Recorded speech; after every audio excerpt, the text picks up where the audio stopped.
శ్రీమతే నమః. కృష్ణుడున్నాళ్లే, ఏవైనా ఆయనే చూసుకుంటాడు, మనకెందుకు అనే ధీమా రావాలి అంటే మనకి కృష్ణుడి పట్ల ఎంత ప్రేమ ఉండాలి. కృష్ణ పరమాత్మ ఉన్నాడు అని ఏ కష్టం వచ్చినా ఏ బాధ వచ్చినా వదిలేయాలి. కానీ చిన్న కష్టం వచ్చింది అంటే మనం వెంటనే కృష్ణుణ్ణి తిడతాం. కానీ గోపబాలురు అలా చేయలేదు. కృష్ణ నువ్వున్నావు కదా, మాకింకెందుకు భయం అంటూ కృష్ణుడితో ఆడారు, పాడారు. ఈరోజు ఇంకొక అద్భుతమైన లీలని తెలుసుకుందాం. తెలుసుకునే ముందు కృష్ణ పరమాత్మ పాదపద్మాలకి నమస్కరిస్తూ వీడియోలోకి వెళ్ళిపోదాం. బాలరామకృష్ణులు గోపబాలురు అందరూ కలిసి వనభోజనాలు చెయ్యాలి అని అనుకుంటారు. పొద్దున్నే లేచి గబగబా వాళ్ళ ఇంటి దగ్గర లేగదూడలను తీసుకుని బయటకి వచ్చారు. అందమైన కొమ్ము బూరాలను పూరించి వాళ్ళు ఊదగానే మిగిలిన గోపబాలురందరూ మేల్కొన్నారనమాట. గబగబా ఎక్కడ ఆలస్యం అయిపోతుందో అని చెల్లి అన్నపు కావడలనేమో భుజాలకు తగిలించుకుని వాళ్ళ అమ్మగారు వాళ్ళు తయారు చేస్తారు కదా పిండి వంటలు, అలాగే చల్ది అన్నము అవన్నీ మూటలు కట్టేసుకున్నారు. చేతిలో కర్రలు ధరించారు.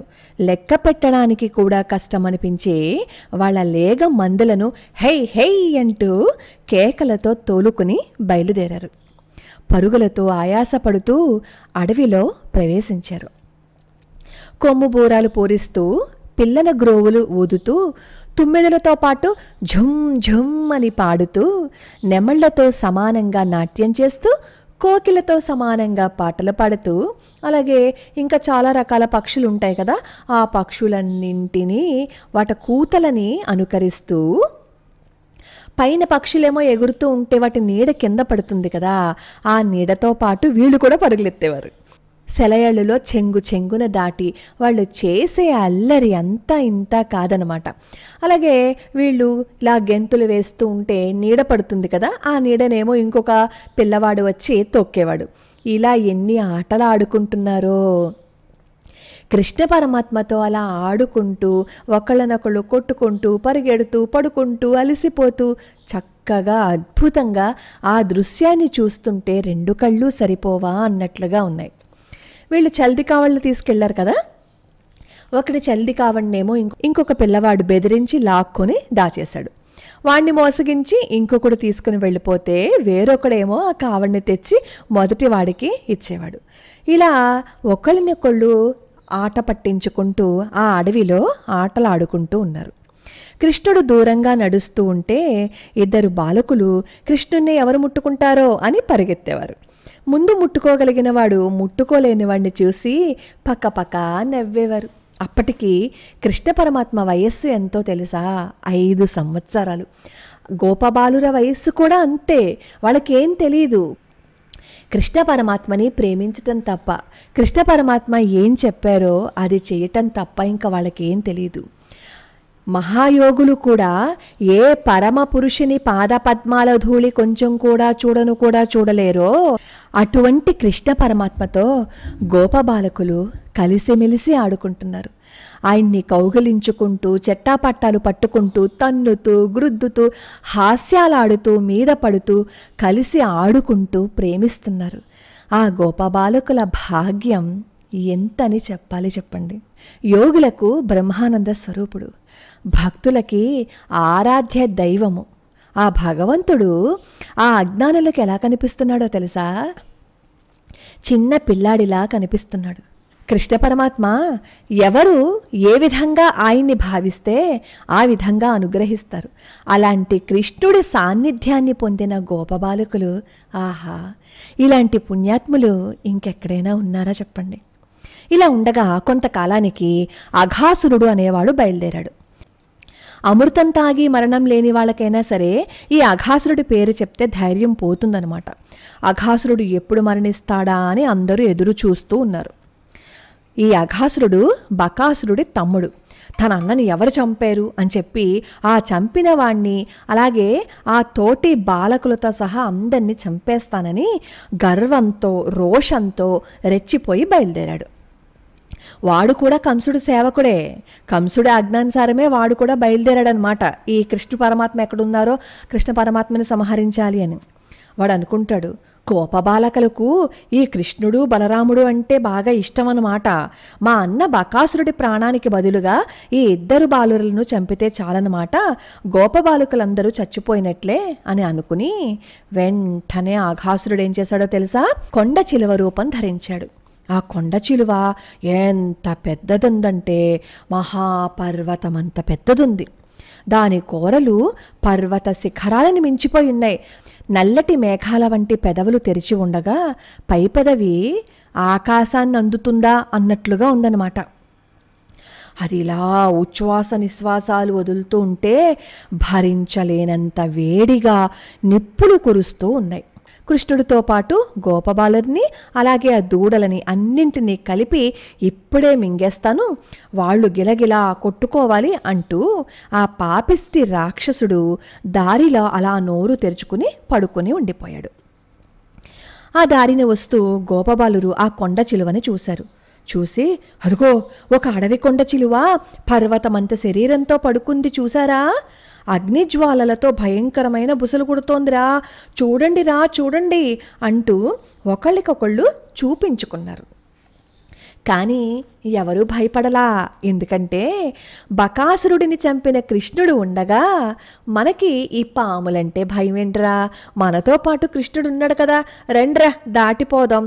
కాదు, వంకర బుద్ధితో మనల్ని అది మింగాలి అని చూసిందో, బకాసురుణ్ణి ఎలా చంపాడో కృష్ణుడు అలాగే చంపేస్తాడు, ఖచ్చితంగా ఇది కూడా చచ్చిపోతుంది అంటూ కృష్ణ పరమాత్మ కేసి చూసి గోపబాలుకులందరూ చేతులు పట్టుకుని నవ్వుకుంటూ ముందుకు పోయారు.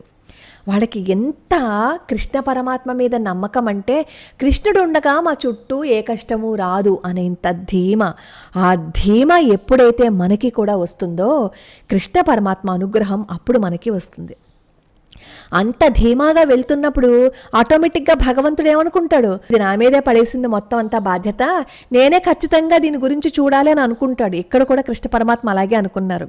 అయ్యో, ఈ అర్భకులందరూ ఇది మామూలు పాము కాదని తెలుసుకోలేకపోతున్నారు, నేనున్నాను అనే ధైర్యంతో నిర్భయంగా వెళ్తున్నారు అని అనుకుంటాడు కృష్ణ పరమాత్మ. వెంటనే ఆ అఘాసురుడి మీద కోపం వస్తుంది. కోపం వచ్చి ఈ గోపబాలురు ఎప్పుడైతే అలా ముందుకు వెళ్ళిపోయారో కృష్ణ పరమాత్మ కూడా వాళ్ళ వెనకే ప్రవేశించాడు. గోపబాలకులందరూ ఈ పాము నోట్లోకి వెళ్ళిపోయారు కదా, వెళ్ళిపోతే ఒక్కసారిగా అసలు లోపల వీళ్ళందరినీ లాగేసుకుని మింగేశాడు. దేవతలందరూ ఆ మహాసర్పం వాళ్ళని మింగేయటం చూసి భయపడిపోయారు. గోపబాలకుల మనసులన్నీ కృష్ణుడి చుట్టూనే తిరుగుతూ ఉంటాయి కదా, వాళ్ళు శారీరకంగా బలవంతులు కారు, చిన్నపిల్లలు, వాళ్ళు మోస్తున్న చిక్కాలు కూడా వాళ్ళకి చాలా బరువుగా ఉన్నాయి. అయితే ఆ గోపకుమారులు ఏం చేశారో తెలుసా, కృష్ణుడికి తమని తాము సమర్పించేసుకున్నారు. అందుకే ఆ అఘాసురుడి నోట్లోకి వెళ్ళిన తర్వాత కూడా వాళ్ళు భయపడలేదు. భయపడకుండా ఎంతో ధైర్యంగా ఉన్నారు. వాళ్ళ వయసు ఎంత చెప్పండి, 5 సంవత్సరాలు. 5 సంవత్సరాల వయసులో ఆ పావు నోట్లోకి వెళ్ళిపోతే వాళ్ళంత ధైర్యంగా ఉన్నారు. దేవతలు భయపడిపోయారు. అంటే ఎవరు సమర్పణ చేసుకున్నారు కృష్ణ పరమాత్మకి. కృష్ణ పరమాత్మ ఏమో వాళ్ళందరినీ చూసి అనుకుంటాడు, నేను ఇంటికి వెళ్ళేసరికి గోపికలు ఎదురు వస్తారు, ఇంతవరకు మా పిల్లలు లేగదొడులు కలిసి పరిగెత్తుకుంటూ ఇంటికి వచ్చేవారు, కృష్ణ ఈ రోజు నా కొడుకులు ఎందుకు రాలేదు, ఏమైపోయారు అని అడుగుతారు, వాళ్ళకి నేనేం సమాధానం చెప్పాలి, ఈరోజు వాళ్ళని నేనేమని ఊరడించాలి అంటూ కృష్ణ పరమాత్మ అనుకుంటూ, ఈ విధి ఎప్పుడు ఇలాంటి క్రూరకృత్యాలే చేస్తాడేంటి అనుకున్నాడు కృష్ణ పరమాత్మ. కృష్ణుడు సర్వము చూడగలడు, అందరి చూపు తానే అయినవాడు కృష్ణ పరమాత్మ. ఆయన్ని ఎవరైతే ఆశ్రయిస్తారో వారి కష్టాలని తొలగించేవాడు. ఆ రాక్షసుడు ఎంత భయంకరమైన వాడు అంటే, వాడు చేసిన పనులకి దేవతలు కూడా కృష్ణ పరమాత్మకి మొరపెట్టుకున్నారు. ఇంకే పిల్లలందరినీ మింగేశాడు కదా, అక్కడ రాక్షసులందరూ గర్వంతో మిడిసిపెడుతున్నారనమాట. ఆ రాక్షసుడు కొండ చిలువ రూపంలో ఈ వీళ్ళందరినీ మింగేశాడు కదా, మరి వెనకాలే కృష్ణుడు ఊరుకుంటాడా, కృష్ణుడు కూడా లోపలికి వెళ్ళిపోయాడు. ఆ కొండ చిలువ నాలుకతో అందరినీ చిందరవందర చేసేసి కొద్ది కొద్దిగా మింగడానికి ప్రయత్నిస్తూ ఉంటే కృష్ణుడు కంఠద్వారం దగ్గర చేరి తన శరీరాన్ని విపరీతంగా పెంచి దిమ్మిస కొట్టినట్లు అక్కడే ఉండిపోయాడు. ఆ పాముకి ఊపిరి ఆడలేదు. లోపలికి చేరిన గాలేమో బయటికి రాక ఈ పాము కడుపు ఉబ్బిపోతుందన్నమాట. చివరికి దాని శరీరం బద్దలైపోయి ప్రాణవాయువులు బయటికి వస్తున్నప్పుడు పెద్ద శబ్దం వినిపించింది. ఈ క్రూర సర్పం కడుపులో దూరిపోయిన గోపబాలకలను లేగదూడలతో సహా కృష్ణ పరమాత్మ తన కరుణ అనే అమృత వర్షంతో బ్రతికించారు. ఆ పాము నోటిలో నుంచి కృష్ణ పరమాత్మ, ఆయనతో పాటు గోపబాలురు లేగదొడలు కూడా బయటికి వచ్చాయి. ఇప్పుడు దేవతలందరూ పూల వర్షం కురిపించారు. గోపబాలురికి చెప్పారు కదా వనభోజనం చేద్దామని. అఘాసురుణ్ణి సంహరించిన తర్వాత గోపబాలుర మధ్యలో వనభోజనం చేస్తూ ఉంటే ఇంద్రాది దేవనాయకుల మధ్య యజ్ఞయాగాదులలో కృష్ణ పరమాత్మకి సమర్పించే హవిర్భోజనం కంటే కూడా చాలా ప్రియంగా కృష్ణ పరమాత్మ ఆ వనభోజనాన్ని చేస్తున్నారు. బ్రహ్మాది దేవతలు కూడా ఆయన అలా చూడాలి అంటే ఎంత అదృష్టం చేసుకుని ఉండాలో, అలాంటిది ఆ గోపబాలుర నడుమ కూర్చుని చల్దులు తింటున్నారు అంటే అక్కడ కృష్ణుడు వాళ్ళ వెనక ఉన్నారు అని చెప్పి నమ్మారు కదా గోపబాలకులు. అందుకే కృష్ణుడు ఉన్నాడు, వాళ్ళ వెనకే ఉన్నాడు. మన వెనకాల కూడా కృష్ణుడు ఉన్నాడు అని నమ్మి మనం కూడా జీవనయానం చేస్తే గోపబాలకులను ఎలా అయితే రక్షించారో అలానే కృష్ణ పరమాత్మ మనల్ని రక్షిస్తారు.